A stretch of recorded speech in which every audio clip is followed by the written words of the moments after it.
It's so good to see you. This is Avery After Dark, and I'm your host, Avery Ross. And ooh, do I have a scary story for you.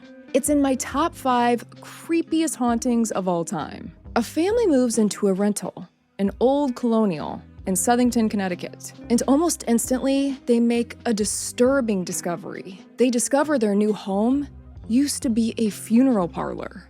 That's not a good sign. They start seeing and hearing things in the home. Personalities change. They are attacked by unseen forces. It got so bad, Ed and Lorraine Warren were called in to investigate. This story is crazy. Subscribe to this channel, give this video a like, and turn on post notifications if you want more episodes just like this. Let's get right into it. I want you to get cozy, grab a blankie and your snacks. Just trust me, it's about to get eerie. This is a haunting in Connecticut. In 1986, the Snedeker family was desperately looking for a home to rent in Southington, Connecticut. The family consisted of Carmen, the mom, her husband, the father, Alan, and their 4 children, Philip, Bradley, Alan Jr., and Jennifer. Carmen's niece, Tammy, was also living with the family. Very young, Philip was diagnosed with Hodgkin's lymphoma, a type of cancer that affects the body's lymphatic system. Philip was receiving treatment at Yukon Hospital. The family was having to endure these long, painful car rides after treatments, and it got to be too much. They figured it would be better for everyone to move closer to the hospital, so they began to search for a home big enough to fit their large family. And just like that, a 5-bedroom, 2-bathroom home became available. It sat at 208 Meriden Avenue in Southington, Connecticut. They jumped at the opportunity. The home was a duplex, so they would occupy the first floor and basement. And the family was surprised it was priced so low. The family's wanting to find something fast. Philip is in the middle of these really intense treatments, so they want to wrap it up and secure a house. So on June 30th, 1986, the family signed a lease and moved into the home. Everything was fine until they made a horrific discovery. According to the 2002 documentary about this haunting, titled A Haunting in Connecticut, Carmen said she had no idea that her new home used to be a funeral parlor. That's not good. After moving in, the family discovered that the basement had embalming equipment and other items necessary to run a mortuary. They found a gurney, a pulley system to move coffins, toe tags, floor drains, and more. But how could you not know that? Didn't you do a tour of the house? Carmen says, yes, they did, but she was unable to enter the basement because renovators had blocked the doorway with all types of materials, so she couldn't check out the basement. The family claimed they were never informed of the home's history when moving in or signing the lease. You know, I don't think I'd want to live in a house that was a funeral parlor. I don't think I have it in me. What about you? I know for certain I wouldn't be living in that basement. No. No way. Carmen is disturbed, as anyone would be, and contacts Daryl Kern, the home's owner. Kern confirms that the house was once Hallahan Funeral Home. It was in operation for decades, but he claims he told the family about it before moving in. But the family always maintained they had no idea. They knew nothing about this.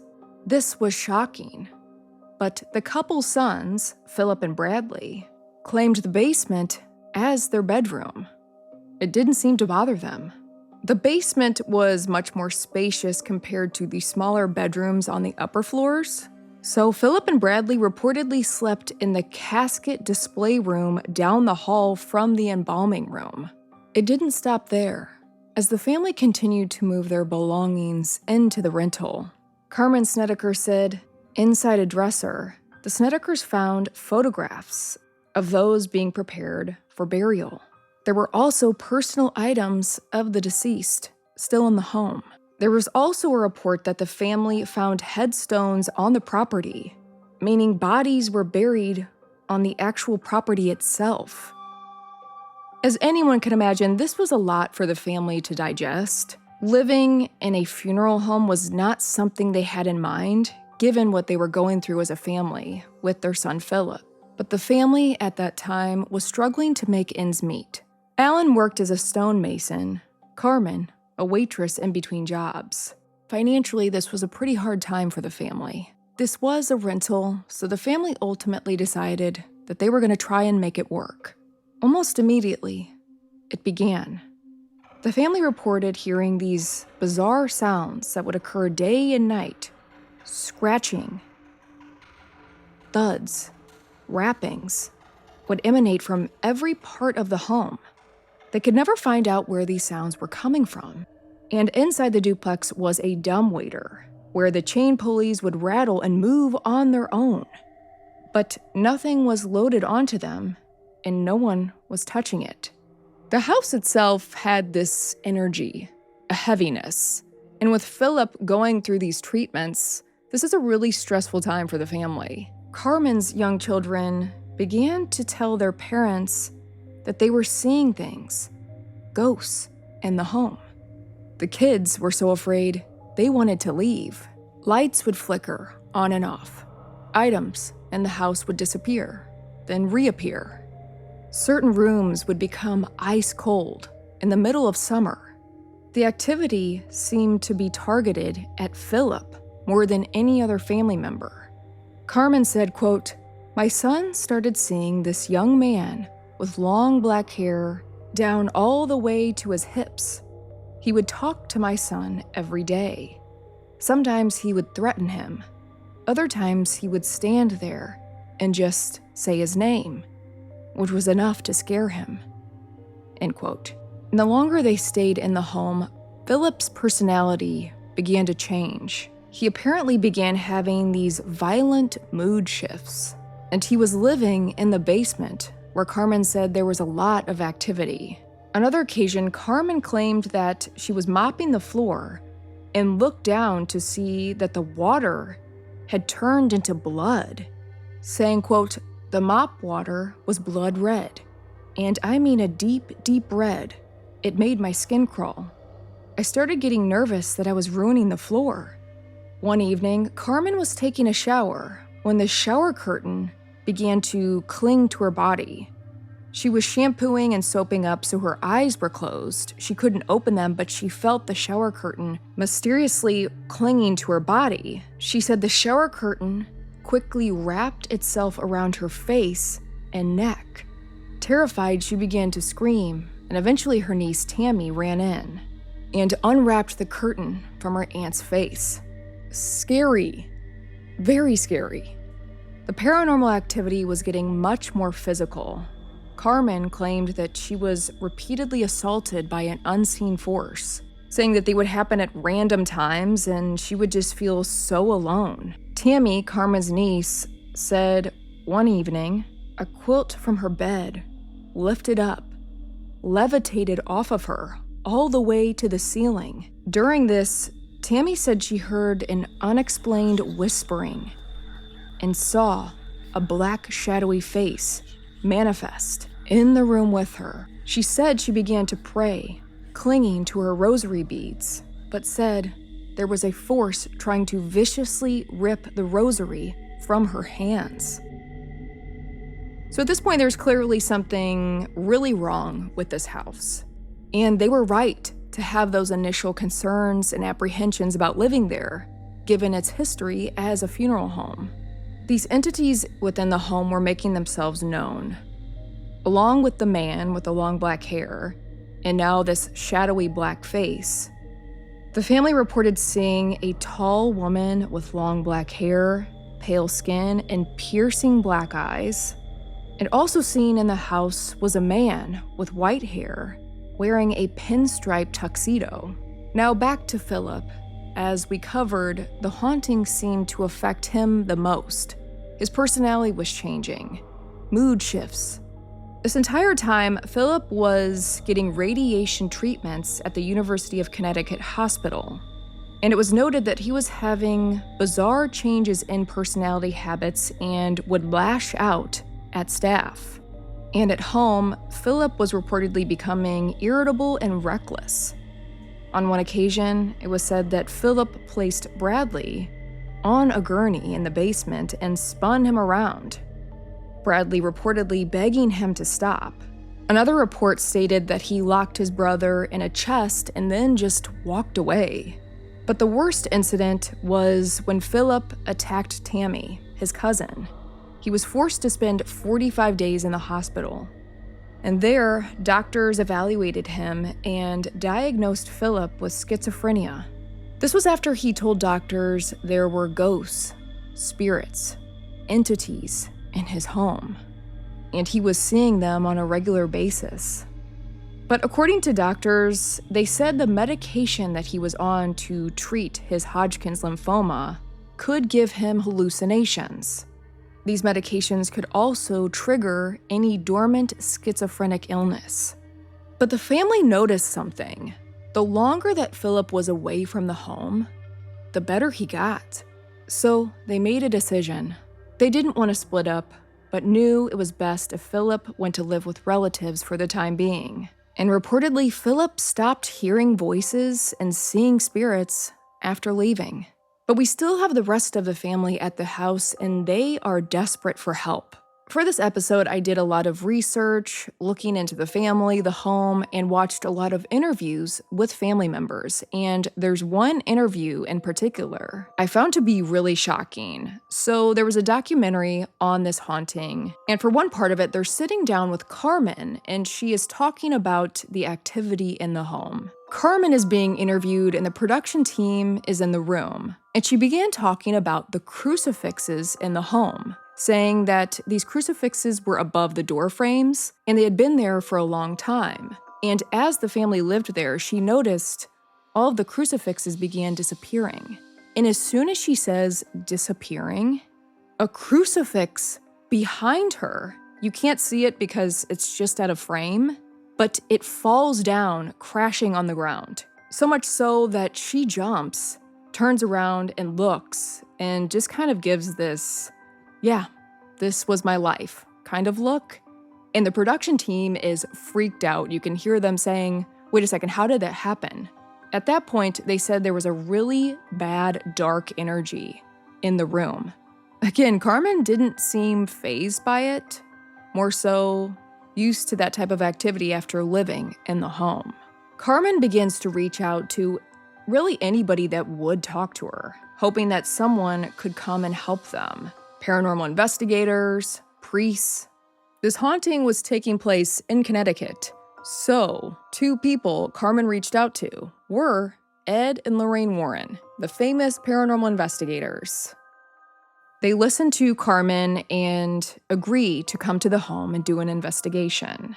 Ed and Lorraine Warren arrived at the Old Colonial the next morning with a Catholic priest. There, a general blessing of the home was conducted by the priest. So the Warrens, in their typical fashion, did some research into the home and its history. They found the house was built in the 1920s and became a funeral parlor. I also read in an article during one of these visits to the house, Ed Warren suffered a mild heart attack. The activity got so intense and the forces in the home were so dark. The Warrens believed the house was infested with demons and needed to be exorcised.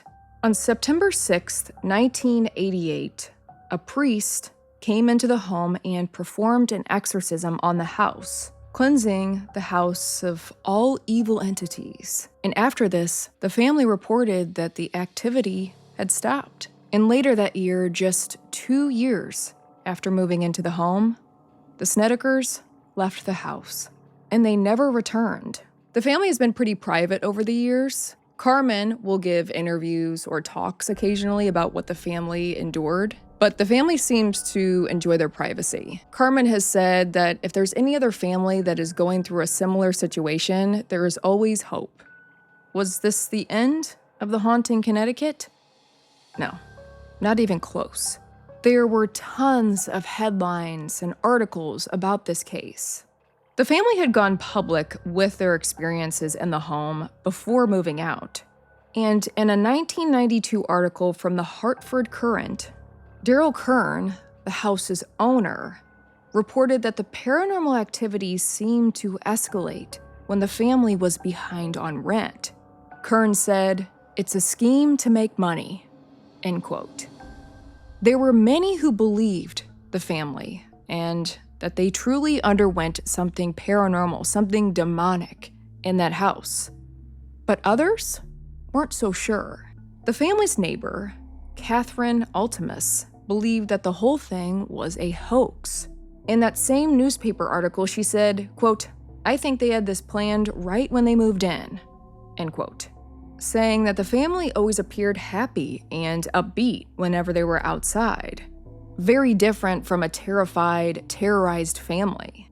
A friend of Philip's named Jeffrey Pooler did an interview with the Hartford Courant and spoke about Philip, saying, quote, "He was a storyteller.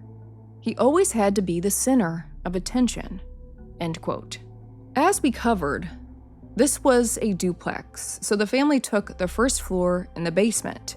And during this time of the alleged haunting, the upstairs neighbors said they didn't experience anything. They never saw anything strange, never heard anything weird, nothing. And a woman named Susan Trotta Smith, who owned the home in 2009, told NBC Connecticut, "We lived in the house for 10 years. Our house is wonderful. This is all Hollywood foolishness. The stories are all ludicrous," end quote. And she's referring to Hollywood as this haunting, this case was made into a film, A Haunting in Connecticut. And leading up to the film's release in 2009, many came out against the family's claims. But I did some digging and I found something very interesting. While many criticized the family, there were some who lived in the duplex that also experienced paranormal activity.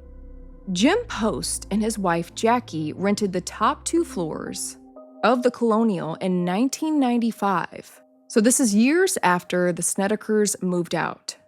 And they experienced a lot of strange activity inside. Jim said he moved into the house and it looked like a nice home. But he realized there was something off about his new home on Halloween. Jim said he was speaking with the first floor tenant one day and asked him if they wanted to share trick-or-treating. He said the neighbor gave him a look and said, "Yeah, we don't really do Halloween anymore. It just got too weird." Jim didn't know what he was talking about and asked, "Wait, what do you mean?" The first floor tenant told him that people would come from all over, lined up down the road trying to get into the duplex. Jim is still confused, so this neighbor shows him a tabloid, an article covering the most haunted houses in America. And there, front and center, is a photo of the duplex. After this, Jim said he began to notice strange things around the house. Items would go missing. Keys would disappear out of nowhere. And not just small things. He stated there was an envelope with $500 cash that went missing from a chest full of sweaters. The couple searched high and low for that $500, and they never found it. Where did it go? Do you think a ghost would steal cash? I don't know. But if I had Casper rob me of $500, I'd be pretty upset, wouldn't you? And it gets even stranger. I can't wait for you to hear this.